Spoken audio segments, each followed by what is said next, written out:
I mean, I suppose it sort of answered my next question really, which is when it comes to like the idea of like best practice and recommendations that are really actionable for different companies. Um, what would be your top three sort of tips that you would give? Tips is the wrong word, really. It makes it seem like minuscule, but it's not. But what Yeah. would be your three like I don't know, I suppose key actionable items that Yep. you would say this is what you have to do first? Obviously, there's the Yeah. visibility side of it. Yeah. Um, but what would you say? What would be the next steps? Yeah. Would you say? Well, don't equate authentication with authorization. That's one.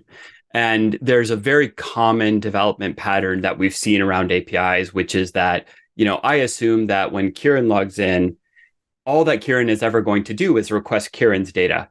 And so I don't actually impose a secondary check that determines whether Kieran is entitled to access Jeremy's profile.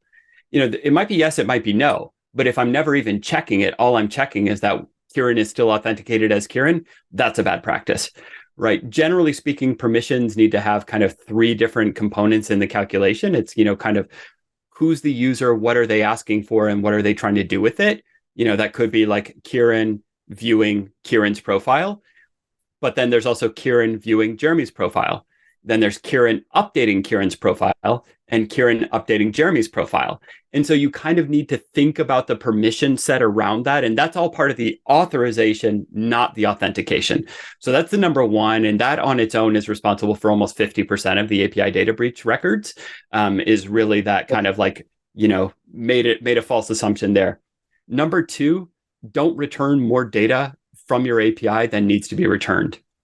There's another thing that we've seen, and actually you can check this out on if you're familiar with the developer tools in your own browser and you really want to have some fun. Just turn on kind of the streaming section in the developer tools and watch what's coming back.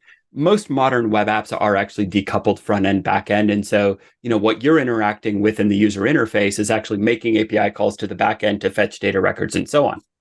Let's take that profile example again. And let's say there's a profile view where really all you see is, let's say, like, Jeremy Snyder in my profile picture, right? So there's just three things that actually need to be returned onto that view.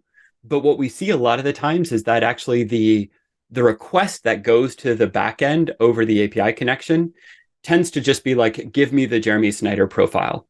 And it'll actually return, the name, the profile picture, address, email address, phone number, maybe list of contacts, list of friends, how long I've been a user on the site, all of these different things that come back and are not displayed.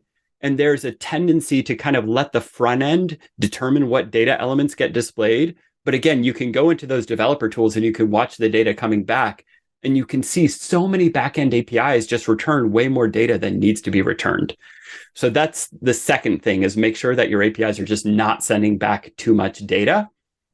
And then I think the third thing is really a little bit around probing and enumeration. It's not a huge, let's say, attack vector, but in cases of a few large breaches, it has been at fault. We see you see kind of common API frameworks, right, for different code languages. So for Python, you might have heard of Swagger, now kind of called OpenAPI, et cetera. For Node.js, you'll see Express and so on. A lot of these things have common developer tools that will do things like, let's say, store environment variables, or maybe they expose an admin endpoint that you can do various interactions with your APIs. And certainly best practice is to not publish any of that stuff into production, or to make sure that you've got necessary compensating controls around any of that. But in our lab environment, we've stood up a couple of, just kind of sample API apps that you can find on GitHub. There's 1,000 of them, at least, maybe more, just to kind of bang on them and test out some of our own code against API security, different attack vectors, and so on. And we just see like tons of traffic trying to probe these APIs. And, some of it is just standard bots that are trying to scrape them. But some of them, you can see that there are kind of like calls that are made. They determine that an API is running an open API framework. And then there's very targeted follow-up calls looking for an admin endpoint, looking for environment variables, all of these types of things. And so I think my third recommendation is make sure that you've turn those things off. Don't publish, anything into prod that shouldn't be there. Don't publish these developer enablement things into prod. But B, make sure that you've got some kind of either alerting or detection, or you've got some kind of network controls around that your APIs are not allowing this kind of discovery of those things around them. Those would be the top three, I guess, Kieran. Okay. No, that's great, because I'm sure that's going to be really useful for anybody listening as well. Is that it's kind of scary, like what that can happen now, and what information's out there, obviously, and how they can probe it and drag anything they need off it and from it. So it really is. It's like it's quite shocking hearing it, to be honest with you. And just one follow up on this, and I think this is something that we also try to share with customers. When they see a problem with an API, it tends to be a systemic problem. So, for instance, that I mentioned that, hey, are we checking Kieran's permissions? That authorization thing. That tends to be like in the design of the application. So once a flaw like that is discovered, it actually kind of renders the entire data set available for exposure or for download. So, it might seem to be kind of a small thing, like, oh, okay, anybody can view this profile or whatever, that was not intended. Well, guess what? I mean, it's pretty easy to script that stuff. And once a design flaw is found, there was a case like 2-3 years ago, I can't remember exactly if it was 2020 or 2021, but it was a well-known home equipment, exercise equipment manufacturer. And their API allowed anybody to view anybody else's profile. And to top it off, they had sequential profile ID numbering. So I'm user ID 1, you're user ID 2, and Daniel's user ID 3, and so on, right? Well, once that was discovered, guess what? It's very trivial to kind of create a script that just goes over everybody's profile numbers and dumps all the profiles.